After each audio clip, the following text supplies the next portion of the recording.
السلام علیکم ورحمۃ اللہ وبرکاتہ۔ محترم ناظرین اکرام، آپ حضرات خیریت سے ہوں گے۔ ایک مسئلہ جو بہت زیادہ چل رہا ہے اور اس کے اوپر کئی سارے لوگوں کے اعتراض اٹھتے ہیں،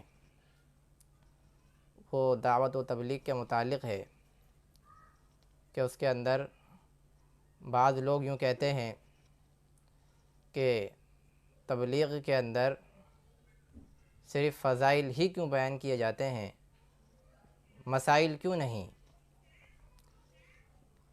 حالانکہ یہ سوال جو ہے صرف اور صرف ایک کم فہمی کی وجہ سے اٹھ سکتا ہے۔ اس کا ایک بہت ہی عمدہ جواب حضرت شیخ زکریا رحمۃ اللہ علیہ نے اپنی کتاب کے اندر دیا ہے کہ فضائل کا درجہ مسائل سے پہلے ہے، اور فضائل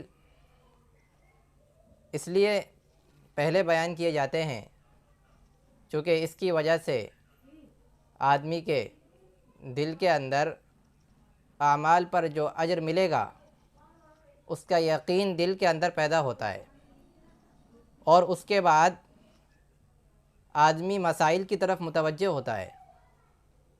اور حضرت شیخ زکریا رحمۃ اللہ علیہ کو بھی بہت تعجب ہوا اس بات پر جب انہوں نے یہ اعتراض سنا۔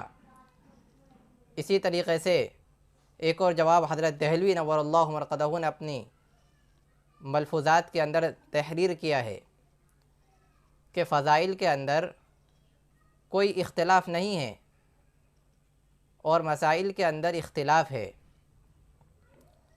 اور حضرت عائشہ رضی اللہ تعالی عنہا، بخاری شریف میں ان کی ایک روایت ہے، وہ فرماتی ہیں کہ آپ صلی اللہ علیہ وسلم کے زمانے میں جو قرآن ابتدا میں یعنی شروع میں نازل ہوا وہ بعد میں مفصل نازل ہوا، تفصیل سے نازل ہوا۔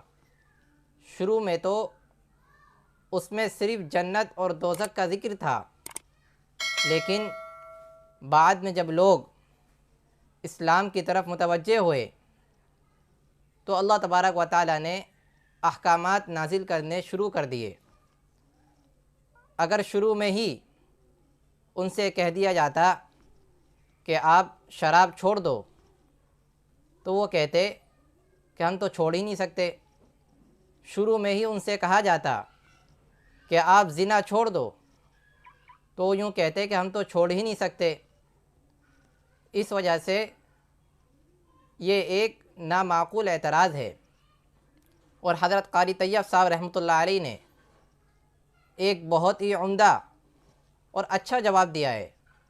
وہ کہتے ہیں کہ ابھی جو میں نے آپ کے سامنے بات کہی ہے کہ فضائل کا درجہ مسائل سے پہلے ہے اور بعد میں آدمی مسائل کی طرف متوجہ ہوتا ہے، تو یوں کہتے ہیں ایسے تو تبلیغ کو کئی سال ہو گئے چلتے ہوئے، تو ابھی تک لوگ مسائل کی طرف کیوں متوجہ نہیں ہوئے؟ تو اس کا ایک بہت ہی عمدہ جواب وہ کہتے ہیں کہ تبلیغ والے صرف فضائل ہی بیان کرتے ہیں، مسائل سے تو انکار نہیں کرتے، بلکہ وہ تو یوں کہتے ہیں کہ آپ مسائل علماء سے جا کر کے پوچھیں، مدارسوں میں جائیں اور وہاں جا کر علماء اکرام سے پوچھیں۔ اور حضرت قاری طیب صاحب رحمۃ اللہ علیہ فرماتے ہیں کہ ہر جماعت کا ایک طریقہ ہوتا ہے، ایک سلیبس ہوتا ہے، اس کا ایک نصاب ہوتا ہے، تو اس کے اندر باہر کی چیزوں کو داخل نہیں کیا جا سکتا۔ جس طریقے سے مدرسے کا ایک نصاب ہوتا ہے، خانقاہ کا ایک نصاب ہوتا ہے، اسی طریقے سے دعوت و تبلیغ کا ایک نصاب ہے، اس کے اندر باہر کی چیزوں کو داخل نہیں کیا جا سکتا۔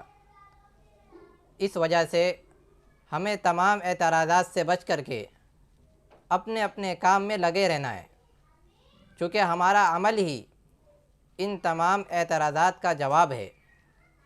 امید ہے کہ آپ حضرات کو بات سمجھ میں آ گئی ہوگی۔ اللہ تعالی ہم سب کو دین کی صحیح سمجھ عطا فرمائے۔ اور دین پر مکمل دین پر عمل کرنے کی توفیق عطا فرمائے۔ وآخر دعوانا ان الحمد للہ رب العالمین۔